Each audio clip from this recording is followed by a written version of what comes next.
Hallo bei Dr. Rail. Heute geht es um den Zufallsfaktor in den Stories. Insbesondere, wie kann ich eine Story zufällig auslösen. Ja, und die Basis hierfür ist das bekannte Beispiel aus einer früheren Folge. Und das habe ich hier mal um eine Random Story erweitert. Die soll zum einen dann starten, wenn der Block CB1 auf belegt wechselt und dann aber auch nur mit einer Wahrscheinlichkeit von 50%.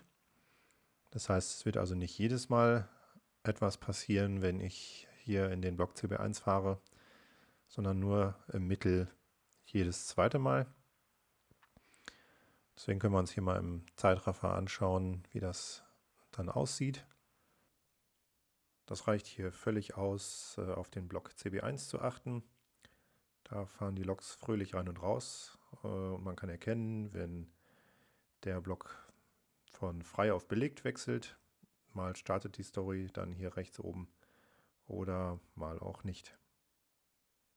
Das erstmal nur zur Veranschaulichung. Hier mit der virtuellen Zentrale, sonst würde das auf der normalen Anlage viel zu lange dauern.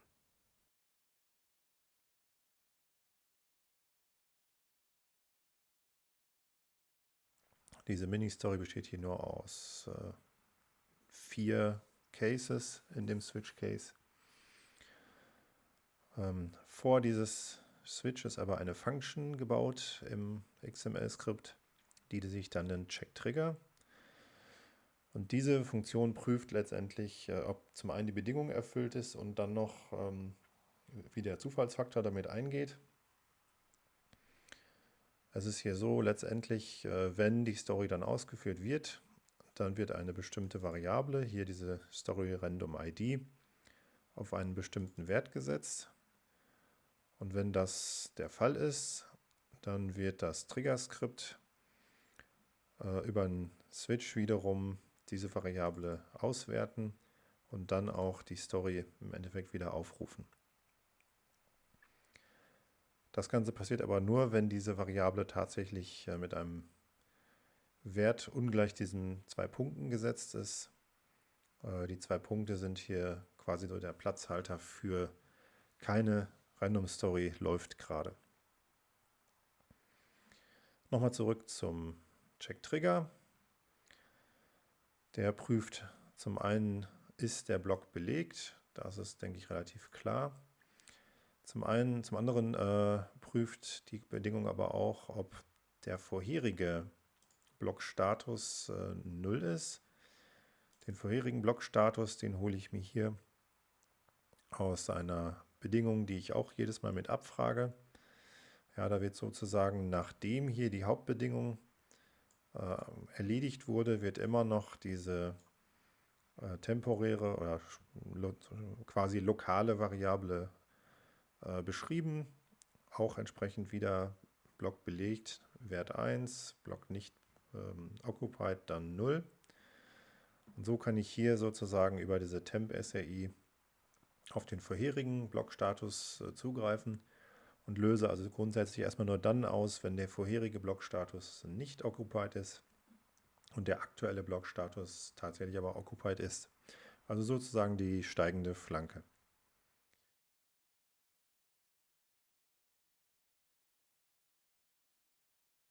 Dann kommt als nächstes der Zufallsfaktor.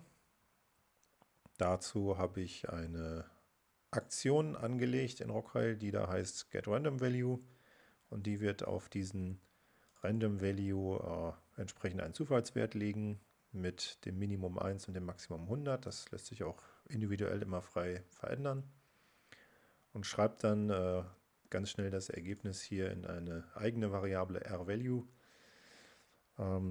Es könnte ja sein, dass es mehrere Skripte gibt, die auf dieses getRandomValue zurückgreifen und damit die sich nicht gegenseitig in die Quere kommen, wird der Wert hier relativ schnell in eine eigene Variable übernommen.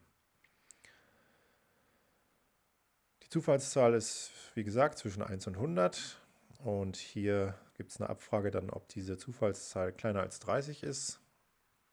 Das ist also nochmal jetzt der Zufallsfaktor und erst wenn das der Fall ist, dann wird auch wirklich diese Triggervariable entsprechend gesetzt.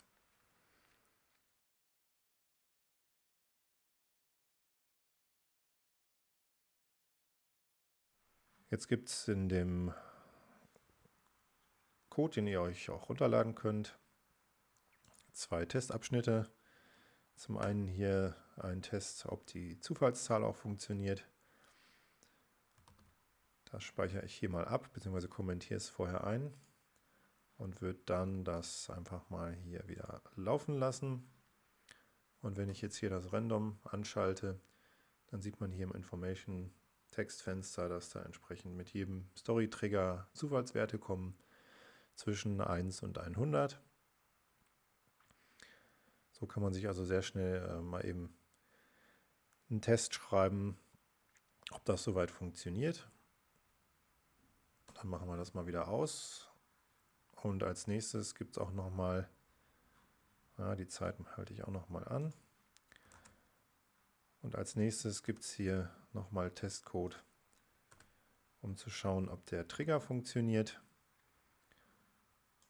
Damit ich hier erstmal nicht mit dem Zufallsfaktor kämpfen muss, weil dann muss ich eventuell sehr lange testen, stelle ich hier mal diesen Vergleichswert auf 101, sozusagen, dass die Condition hier immer true ist, immer zutrifft. Und der Trigger also nur davon abhängt, ob mein Block hier richtig belegt ist. Speichere ich ab und starte das auch mal wieder an. Und jetzt würde ich erwarten, dass hier kurz dann eine Variable ausgegeben wird, ein Text drin steht, wenn hier der Blockstatus entsprechend auf belegt geht. Und deswegen setze ich hier jetzt mal händisch einfach mal die 103 da rein. Und dann sieht man beim nächsten Story-Trigger kommt kurz diese SRI-Textinfo und dann aber auch wieder nicht. Also wenn der Block belegt bleibt, kommt nicht ständig der Trigger, der kommt nur einmal. Ich stelle nochmal zurück den CB1-Block, jetzt ist er wieder leer. Und wenn ich jetzt die Log wieder reinsetze, dann löst er wieder aus.